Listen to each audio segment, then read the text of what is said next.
Bismillahirrahmanirrahim. Assalamu alaikum students. Today we are studying the heat chapter 1 of inter class. तो मैं आपको book से ही पढ़वा रहा हूँ क्योंकि बहुत से स्टूडेंट्स को मुश्किल होता है कि बुक्स को समझना। तो मैं आज बुक से ही आपको हीट की जो है वो एक टॉपिक में आपको समझाने जा रहा हूँ। होप इससे आपको फ़ायदा होगा। टॉपिक पहले हम पढ़ेंगे, रोज़ में अपलोड करता रहूँगा इसके हवाले से। तो पहली टॉपिक है heat is a form of energy in transit. इसका मतलब क्या है? हीट जो है वो एनर्जी के फॉर्म में ट्रांसफ़र कैसे हो रही होती है, इसके बारे में आज हमारा टॉपिक है। तो ये थोड़ी हिस्ट्री लेके चलता है पहले से, फिर उसके बाद क्या होता है मैं आपको सब कुछ क्लियर करवा रहा हूँ यहाँ पर। तो let's study. Many scientists have tried to explain the nature of heat up to the beginning of 19th century. बहुत से जो है वो साइंसदानों ने जो नेचर ऑफ हीट की उन्होंने एक्सप्लेन करने की कोशिश की। It was considered a weightless fluid called caloric which existed in every material.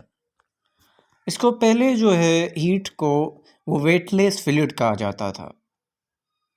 इसका मतलब कि उसको वज़न नहीं है, हीट को ऐसा कहा जाता था। और उस वज़न ना होने के टर्म को हम कैलोरिक कहते थे, कैलोरिक, जो हर किसी बॉडी में होता था। और इसको हम कैलोरिक थ्योरी भी कहते हैं, old caloric theory, which was that heat considered is a weightless fluid and odorless and these kind of things. And यही होता था कि हॉट बॉडीज़ जो है, यहाँ पर लिखा है hot body were said to be contain more caloric than the cold body. Hot bodies में मोर कैलोरिक होते थे कोल्ड बॉडीज से। The caloric theory could explain satisfactorily many process such as heat conduction, mixing of substance in a calorimeter. तो caloric जो theory थी वो कुछ चीज़ें एक्सप्लेन कर पाई, जैसे कि हीट कंडक्शन कैसे होती है, मिक्सिंग ऑफ सब्सटेंस कैसे होता है in a calorimeter. So these two values they were explain, only these two kinds of, but the some in some cases they all are wrong, the caloric theory. तो मैं आपको summary कर देता हूँ कि up to 19th century scientist समझते थे कि हीट का कोई वज़न ही नहीं है और उस ना वज़न होने को कैलोरिक कहा जाता है। और वो कैलोरिक जो है वो कोल्ड से हॉट बॉडी में जब जाता है तो लॉस होता है, होता है, और हॉट बॉडीज़ में ज़्यादा होता है, कोल्ड बॉडीज़ में कम होता है। ये उनकी जो है वो जो उनकी फ़िलॉसफ़ी थी। तो हम उसके उलट में जो है काउंट रदरफोर्ड आया, काउंट रदरफोर्ड, जिसने इसको चैलेंज किया। This concept of heat fluid was challenged by count Rutherford. Rutherford ने इसको चैलेंज किया। इसने ऑब्जर्व किया while supervising the boring of cannon, that is a cannon barrel being bored. उसने ये ऑब्ज़र्व किया जबकि वो बोर कर रहा था, एक कैनन जो होता है, एक मशीन होती है, एक ट्यूब लाइक होता है, जब भी वो उस बैरल को, उसके बैरल्स को बोर कर रहा था, ट्रेमेंडस amount of heat was given of. वहाँ पर एक बहुत ज़्यादा हीट जो है वो बाहर निकल रही थी। According to the caloric theory, since the metal chips cut off by the drill have lost caloric. According to caloric theory तो यही था कि जबकि वहाँ पर उसका कैलोरिक लॉस्ट होना चाहिए, heat given off in the drilling process, the chip should not be the same as the original metal.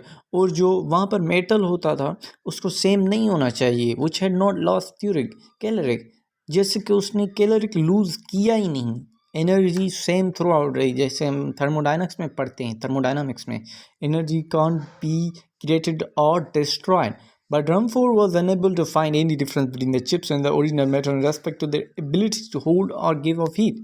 तो रमफोर्ड जो है वो डिफरेंस ना मालूम कर पाए इन दोनों में, चिप्स और ओरिजिनल मेटल में हीट की बदौलत। In order to further investigate, Rumford made use of very dull drill. उसने फिर but dull drill एक बनाई which was unable to cut the metal, जो metal को काटने में unable थी. It was involved in apparently unlimited quantity as long as the borer was rotated and supply of heat was unexstable. जैसे heat was involve unlimited quantity, वहाँ पर heat जो ही बहुत ज़्यादा थी एज लॉन्ग एज बोरर वो rotated, जब तक वो जो बोरर था वो रोटेट हो रहा था आई वो बहुत ही ज़्यादा हीट थी. He conclude the heat was due to rotation of borer not from metal space. तो इसने ये कंक्लूड किया तो जो हीट है वो बोरर के रोटेशन से हो रही है, नहीं कि मेटल के खुद में वो हीट नहीं है. जैसे वो रोटेट हो रहा है वो हीट प्रोड्यूस कर रहा है. सो वो these kind of things he concluded. As a result of this experiment, an experiment performed by Joule, the scientists come to interrupt the heat not as a flow of substance but its transfer of energy. तो scientist ने ये मुशाहिदा किया जो heat है वो flow of substance नहीं है. It is not flow of substance caloric but transfer of energy. ये एक ट्रांसफ़र ऑफ एनर्जी होता है. When heat flows from hot body to cold one, it is energy that is being transferred. जब hot body से cold one में heat flow करती है ये एनर्जी होती है, ये हीट खुद ब खुद नहीं होती, ये एनर्जी ट्रांसफ़र कर रही होती है from the hot body to cold object. Thus heat refer to energy. अब हम हीट की डेफिनेशन क्या पढ़ेंगे. हीट की डेफिनेशन यही होगी कि heat refers to energy that is transfer from one body to another because of difference in temperature.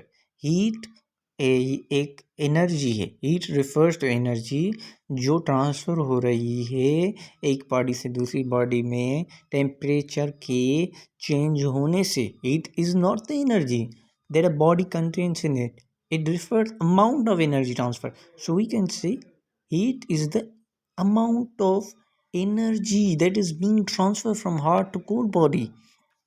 And once the heat is transferred to a body, it convert in internal energy. यहाँ पर new word आ गया है internal energy. जबकि heat convert हो जाती है, heat transfer हो जाती है एक से दूसरी बॉडी में, तो उसको इंटरनल एनर्जी कहा जाता है. इंटरनल एनर्जी क्या है यहाँ पर लिखा हुआ है. The internal energy sum of all microscopic kinetic and potential energy of the molecules in the body. The SI unit of हम पढ़ेंगे. इंटरनल एनर्जी क्या है, ये sum of kinetic and potential energy है. Kinetic plus potential energy is internal energy. Heat का यहाँ पर SI unit लिखा हुआ है. The SI unit of heat is for any form of energy is joule. यहाँ पर आपको पता चल गया है कि हीट का जो है वो एसआई यूनिट जूल है. उम्मीद है आपको मेरी चंद बातों से कुछ जहन में आ चुका होगा. मैं इसको समरी में कर देता हूँ, आपके लिए समरी में कर देता हूँ.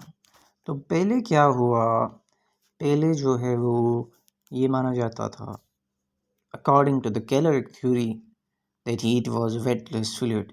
और वो weightless fluid है, उसमें कैलोरिक होता है, किसी में ज़्यादा होता है, लॉस होता है कैलोरिक का.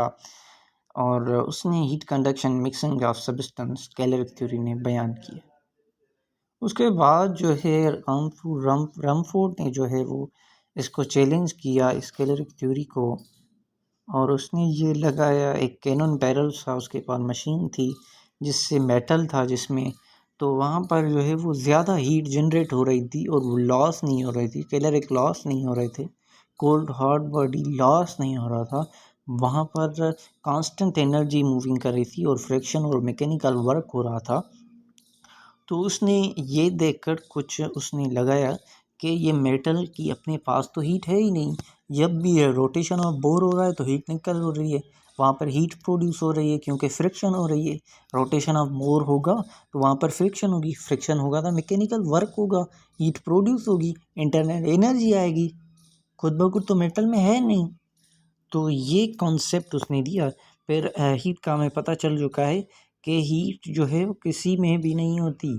जब ट्रांसफ़र होती है एनर्जी तो उसको हम हीट कहते हैं. उस अमाउंट ऑफ एनर्जी को हम हीट कहते हैं. उस amount of energy that is being transfer from hot body to cold body we say it heat. So hope you guys gain something from it and hope you like and subscribe for more.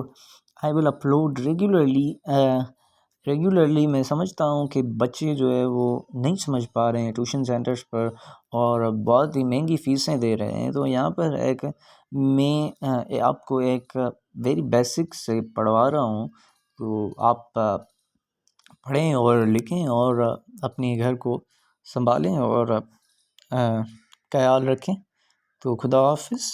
We will meet again with another temperature with another topic, which is temperature and scale of temperature. So waiting for it. So have a nice day.